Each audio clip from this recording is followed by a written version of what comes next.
Assalamualaikum warahmatullahi wabarakatuh. Umat Islam punya dua hari raya, yaitu Idul Fitri dan Idul Adha.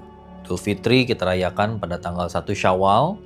Dia sebagai, secara harfiah namanya Idul Fitri, artinya hari ketika kita kembali berbuka. Ya, setelah 1 bulan penuh kita berpuasa, kemudian 1 Syawal kita berbuka, bahkan di situ haram untuk berpuasa. Dan di hari raya Idul Adha kita juga diharamkan untuk berpuasa. Jadi tanggal 1 sampai tanggal 9 Zulhijjah kita melaksanakan puasa sunnah, ya. 1 sampai tanggal 7 puasa Zulhijjah, 8 hari Tarwiyah, 9 puasa Arafah, ya. Tanggal 10-nya kita berkurban, dan di situ kita nggak boleh berpuasa. Itu adalah hari raya Idul Adha. Hari raya Idul Adha yang nama lainnya Idul Kurban, ya. Nah, ketika dalam hari raya Idul Adha ini kita melaksanakan ibadah yang paling utama, yaitu sholat Id. Ya, sholat Id sama seperti sholat Id di Idul Fitri. Ada beberapa sunnah yang perlu kita kerjakan. Yang pertama, kalau kita sholat Id atau menjelang sholat Id, kita disarankan untuk bertakbir. Ya, kita bertakbir, kita dimulai dari malam harinya, ya. Malam harinya sampai kita melaksanakan sholat Idnya, kita diperintahkan untuk bertakbir. Kemudian sebelum kita sholat Id, kita disunahkan juga untuk mandi besar. Ya, mandi besar artinya mandi yang betul-betul terkena air semuanya, ya, keramas gitu, ya.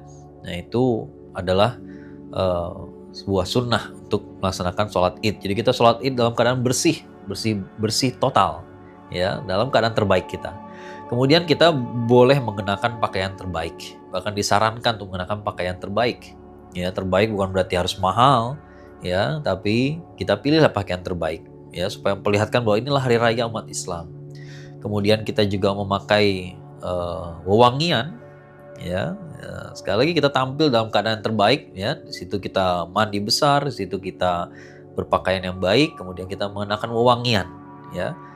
Nah, bedanya dengan sholat Idul Fitri, ya, sholat Id di hari raya Idul Fitri. Kalau sholat Id di hari raya Idul Fitri, maka kita sebelum berangkat disunahkan untuk makan dulu, makan dan minum, sekedar untuk menunjukkan bahwa kita tidak sedang berpuasa, ya. Nah, karena sebulan sebelumnya kita berpuasa terus. Ya, nah, sebaliknya dengan sholat Id di hari raya Idul Adha, sunnahnya adalah tidak makan dulu. Ya, kita baru mengisi perut kita nanti setelah kita pulang dari sholat Id. Ada sunnah di mana kita berangkat lebih awal, ya, jadi jangan mepet-mepet. Kadang-kadang sholat Idnya jam 6:15, ya, setengah 7, ya, jangan datang persis waktu ketika imam sudah takbiratul ihram, ya, supaya kita sempat bertakbir di dalam masjid juga, di lapangan juga, ya, di tempat di mana kita sholat Id. Kemudian kita disunahkan untuk jalan kaki, ya, menuju tempat sholat, karena yang namanya orang kalau sudah wudhu menuju tempat sholat, setiap langkahnya nih menghasilkan pengampunan dosa dan nambah derajat kita, ya. Jadi kalau kita dekat dengan masjidnya, ya biasakanlah berjalan.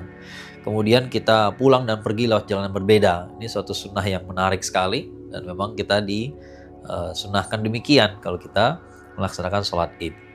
Kemudian kita juga mengajak anak-anak kita, ya, semua kaum perempuan, bahkan yang sedang berhalangan sekalipun, kalau mereka nggak ikut sholat, mereka tetap boleh berkumpul bersama di tempat melaksanakan sholat Id. Biasanya sholat Id itu diutamakan di lapangan dulu, ya. Di lapangan dulu yang diutamakan, maka ya inilah namanya perayaannya, menunjukkan bahwa umat Islam ini jumlahnya besar, bahwa kita berbahagia, semua boleh kumpul walaupun yang sedang tidak sholat. Dan kemudian kita menyambung silaturahim, ya, di hari Idul Adha itu sama seperti kita di Idul Fitri, ya. Kita menyembelih hewan kurban, ya, kan yang berkurban hanya mengambil sepertiga saja, sisanya buat kemana? Ya, sisanya bisa dibagi-bagikan. Itu mempererat silaturahim. Kita bisa, dan kita disunahkan juga menunjukkan kebahagiaan kita, ya, kesenangan kita, ya, bahwa kita nih sedang berbahagia, ya. Nggak wajar sekali kalau lagi hari raya tapi tampangnya cemberut. Saya rasa itu nggak wajar, ya. Nah, mudah-mudahan kita bisa melaksanakan semua sunnah berhari raya, dan mudah-mudahan hari raya Idul Adha kita menjadi yang terbaik. Wallahu a'lam bishawab. Assalamualaikum warahmatullahi wabarakatuh.